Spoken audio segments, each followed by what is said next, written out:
CIET NCERT द्वारा प्रस्तुत है पाठ 9 चिड़िया की बच्ची। पृष्ठ संख्या 67। माधवदास ने अपनी संगमरमर की नई कोठी बनवाई है। उसके सामने बहुत सुहावना बागीचा भी लगवाया है। उनको कला से बहुत प्रेम है। धन की कमी नहीं है और कोई व्यसन छू नहीं गया है। सुंदर अभिरुचि के आदमी हैं। फूल पौधे, रकाबियों से हौजों में लगे फव्वारों में उछलता हुआ पानी उन्हें बहुत अच्छा लगता है। समय भी उनके पास काफी है। शाम को जब दिन की गर्मी ढल जाती है और आसमान कई रंग का हो जाता है, तब कोठी के बाहर चबूतरे पर तख्त डलवाकर मसनद के सहारे वो गलीचे पर बैठते हैं और प्रकृति की छटा निहारते हैं। इनमें मानो उनके मन को तृप्ति मिलती है। मित्र हुए तो उनसे विनोद चर्चा करते हैं, नहीं तो पास रखे हुए फर्शी हुक्के की सटक को मुंह में दिए ख्याल ही ख्याल में संध्या को स्वप्न की भांति गुजार देते हैं। आज कुछ कुछ बादल थे। घटा गहरी नहीं थी। धूप का प्रकाश उनमें से छन छन कर आ रहा था। माधवदास मसनद के सहारे बैठे थे। उन्हें जिंदगी में क्या स्वाद नहीं मिला है, पर जी भरकर भी कुछ खाली सा रहता है। पृष्ठ संख्या 68। उस दिन संध्या समय उनके देखते देखते सामने की गुलाब की डाली पर एक चिड़िया आन बैठी। चिड़िया बहुत सुंदर थी। उसकी गर्दन लाल थी और गुलाबी होते होते किनारों पर जरा जरा नीली पड़ गई थी। पंख ऊपर से चमकदार स्याह थे। उसका नन्हा सा सिर तो बहुत प्यारा लगता था और शरीर पर चित्र विचित्र चित्रकारी थी। चिड़िया को मानो माधवदास की सत्ता का कुछ पता नहीं था और मानो तनिक देर का आराम भी उसे नहीं चाहिए था। कभी पर हिलाती थी, कभी फुदकती थी। वह खूब खुश मालूम होती थी। अपनी नन्ही सी चोंच से प्यारी प्यारी आवाज निकाल रही थी। माधवदास को वह चिड़िया बड़ी मनमानी लगी। उसकी स्वच्छंदता बड़ी प्यारी जान पड़ती थी। कुछ देर तक वह उस चिड़िया का इस डाल से उस डाल थिरकना देखते रहे। इस समय वह अपना बहुत कुछ भूल गए। उन्होंने उस चिड़िया से कहा, आओ, तुम बड़ी अच्छी आई। ये बागीचा तुम लोगों के बिना सूना लगता है। सुनो चिड़िया, तुम खुशी से ये समझो कि ये बागीचा मैंने तुम्हारे लिए ही बनवाया है। तुम बेखटके यहां आया करो। चिड़िया पहले तो असावधान रही, फिर जानकर कि बात उससे की जा रही है, वह एकाएक तो घबराई। फिर संकोच को जीतकर बोली, मुझे मालूम नहीं था कि यह बागीचा आपका है। मैं अभी चली जाती हूं। पल भर सांस लेने मैं यहां टिक गई थी। माधवदास ने कहा, हां, बागीचा तो मेरा है। यह संगमरमर की कोठी भी मेरी है। लेकिन इस सब को तुम अपना भी समझ सकती हो। सब कुछ तुम्हारा है। तुम कैसी भोली हो, कैसी प्यारी हो। जाओ नहीं, बैठो। मेरा मन तुमसे बहुत खुश होता है। चिड़िया बहुत कुछ सकुचा गई। उसे बोध हुआ कि यह उससे गलती तो नहीं हुई कि वह यहां बैठ गई है। उसका थिरकना रुक गया। भयभीत सी वह बोली, मैं थककर यहां बैठ गई थी। मैं अभी चली जाऊंगी। बागीचा आपका है, मुझे माफ करें।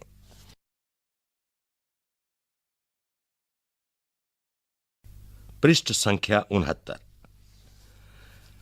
माधवदास ने कहा, मेरी भोली चिड़िया, तुम्हें देखकर मेरा चित्त प्रफुल्लित हुआ है। मेरा महल भी सूना है। वहां कोई भी चहचहाता नहीं है। तुम्हें देखकर मेरी रागनियों का जी बहलेगा। तुम कैसी प्यारी हो। यहां ही तुम क्यों ना रहो। चिड़िया बोली, मैं मां के पास जा रही हूं।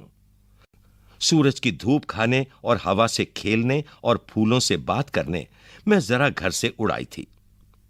अब सांझ हो गई है और मां के पास जा रही हूं। अभी अभी मैं चली जा रही हूं। आप सोच ना करें।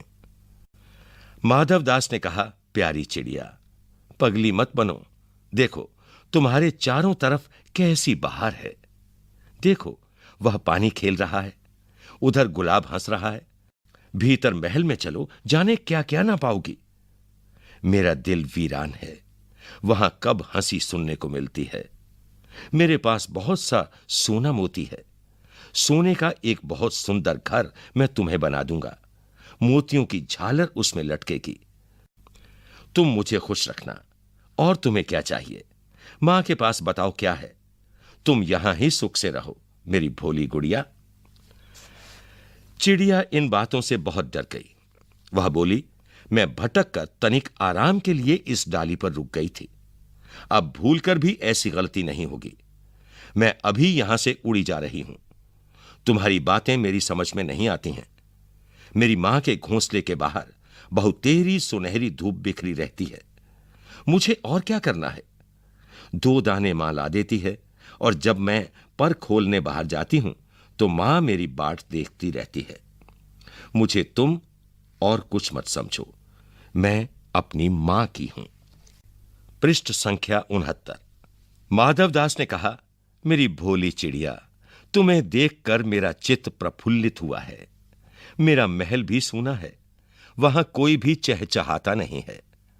तुम्हें देखकर मेरी रागनियों का जी बहलेगा।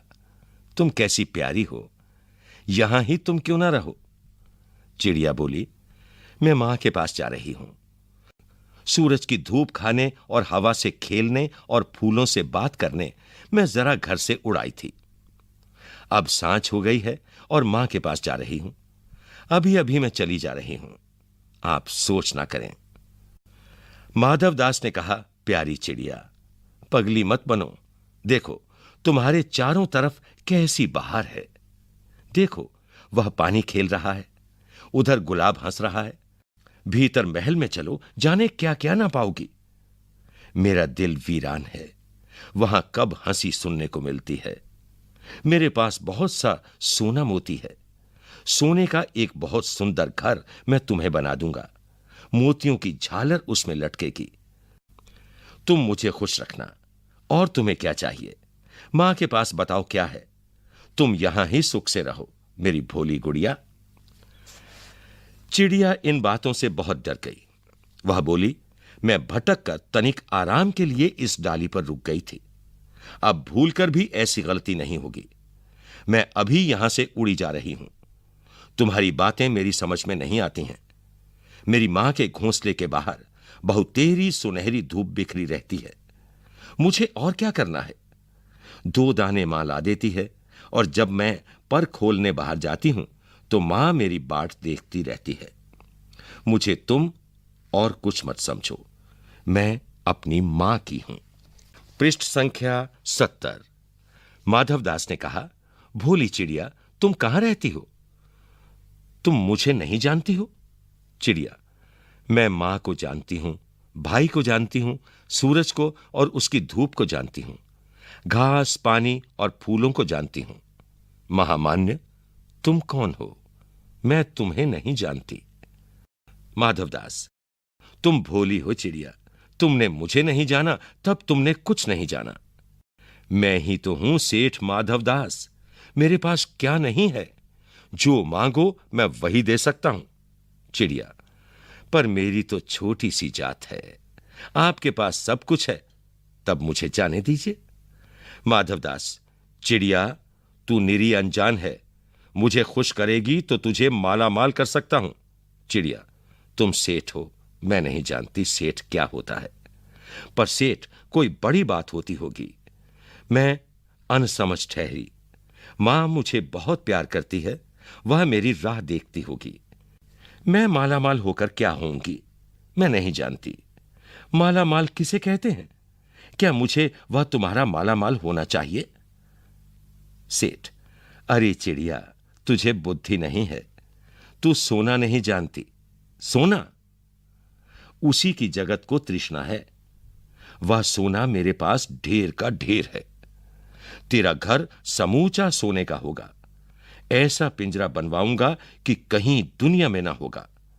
ऐसा कि तू देखती रह जाएगी। तू उसके भीतर थिरक फुदक कर मुझे खुश करियो, तेरा भाग्य खुल जाएगा। तेरे पानी पीने की कटोरी भी सोने की होगी। चिड़िया, वह सोना क्या चीज होती है? सेठ, तू क्या जानेगी, तू चिड़िया जो है।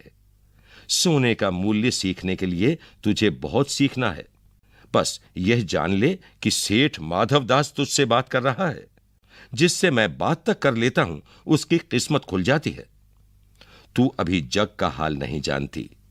मेरी कोठियों पर कोठियां हैं, बागीचों पर बागीचे हैं, दास दासियों की संख्या नहीं है, पर तुझसे मेरा चित्त प्रसन्न हुआ है। ऐसा वरदान कब किसी को मिलता है? रे चिड़िया, तू इस बात को समझती क्यों नहीं? पृष्ठ संख्या 71। चिड़िया, सेठ, मैं नादान हूं, मैं कुछ समझती नहीं। मुझे देर हो रही है, मां मेरी बाट देखती होगी। सेठ, ठहर ठहर, इस अपने पास के फूल को तूने देखा? यह एक है। ऐसे अनगिनत फूल हैं, ऐसे अनगिनत फूल मेरे बागीचों में हैं। वे भांति भांति के रंग के हैं, तरह तरह की उनकी खुशबू है। चिड़िया, तैने मेरा चित्त प्रसन्न किया है और वे सब फूल तेरे लिए खिला करेंगे। वहां घोंसले में तेरी मां है, पर मां क्या है? इस बहार के सामने तेरी मां क्या है? वहां तेरे घोंसले में कुछ भी तो नहीं है। तू अपने को नहीं देखती? कैसी सुंदर तेरी गर्दन, कैसी रंगीन देह। तू अपने मूल्य को क्यों नहीं देखती? मैं तुझे सोने से मढ़कर तेरे मूल्य को चमका दूंगा। तैने मेरे चित्त को प्रसन्न किया है, तू मत जा, यहीं रह। चिड़िया, सेठ, मैं अपने को नहीं जानती। इतना जानती हूं कि मां मेरी मां है और मुझे यहां देर हो रही है। सेठ, मुझे रात मत करो। रात में अंधेरा बहुत हो जाता है और मैं राह भूल जाऊंगी। सेठ ने कहा, अच्छा चिड़िया, जाती हो तो जाओ, पर इस बागीचे को अपना ही समझो। तुम बड़ी सुंदर हो। यह कहने के साथ ही सेठ ने एक बटन दबा दिया। उसके दबने से दूर कोठी के अंदर आवाज हुई, जिसे सुनकर एक दास झटपट भागकर बाहर आया। यह सब क्षण भर में हो गया और चिड़िया कुछ भी नहीं समझी। सेठ कहते रहे, तुम अभी मां के पास जाओ, मां बाट देखती होगी। पर कल आओगी ना? कल आना, परसों आना, रोज आना। यह कहते कहते दास को सेठ ने इशारा कर दिया और वह चिड़िया को पकड़ने के जतन में चला। पृष्ठ संख्या 72। सेठ कहते रहे, सच तुम बड़ी सुंदर लगती हो। तुम्हारे भाई बहन हैं? कितने भाई बहन हैं? कितने भाई बहन हैं? चिड़िया, 2 बहन 1 भाई, पर मुझे देर हो रही है। हां हां जाना, अभी तो उजेला है। 2 बहन 1 भाई है, बड़ी अच्छी बात है। पर चिड़िया के मन के भीतर जाने क्यों चैन नहीं था। वह चौकन्नी हो चारों ओर देखती थी। उसने कहा, सेठ, मुझे देर हो रही है। सेठ ने कहा, देर अभी कहां, अभी उजेला है।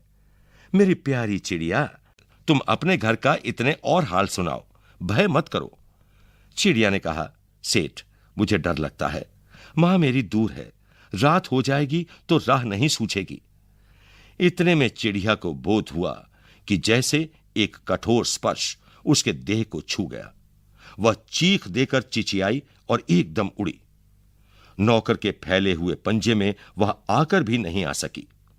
तब वह उड़ती हुई एक सांस में मां के पास गई और मां की गोद में गिरकर सुबकने लगी। ओ मां, ओ मां।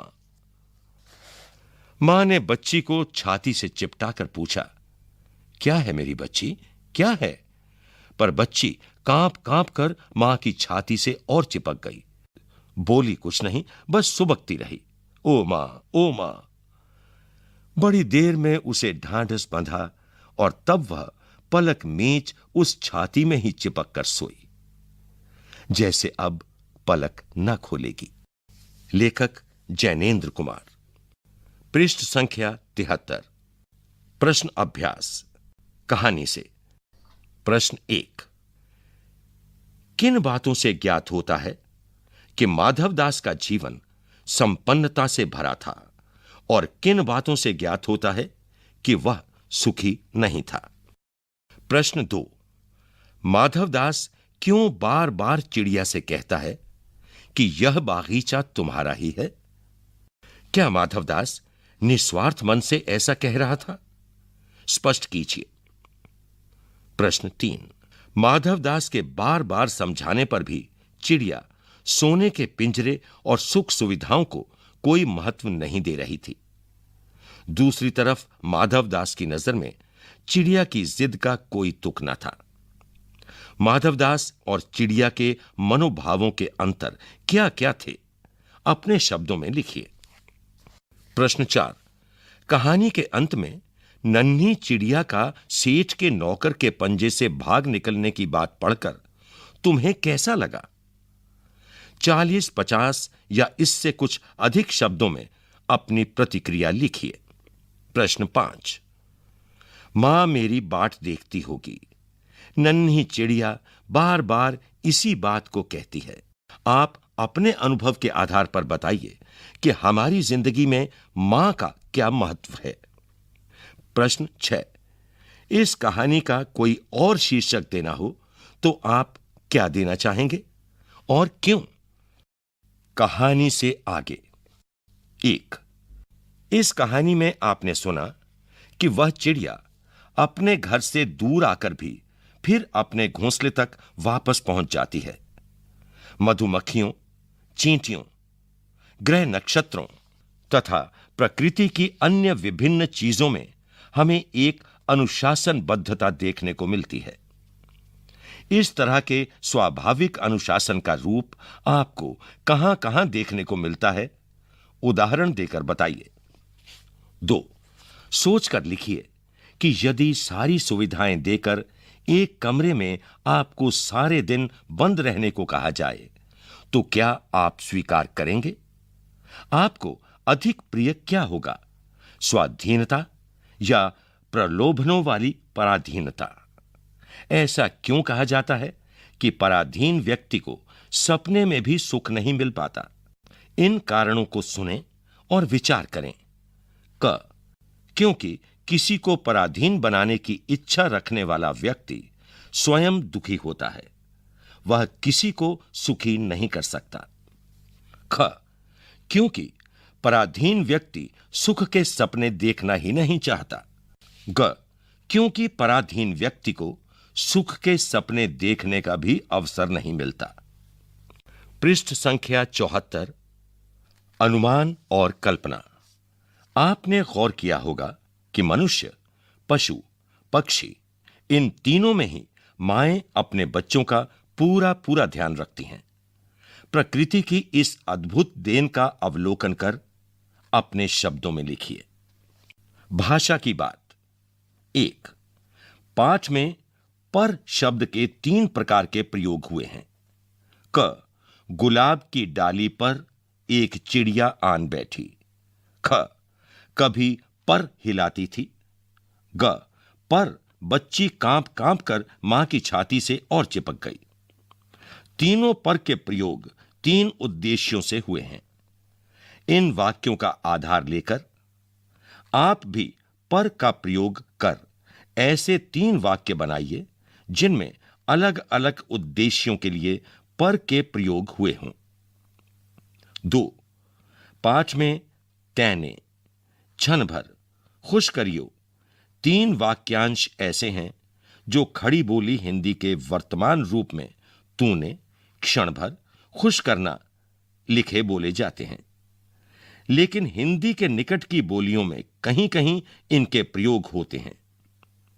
इस तरह के कुछ अन्य शब्दों की खोज कीजिए। अभी आप सुन रहे थे ये पाठ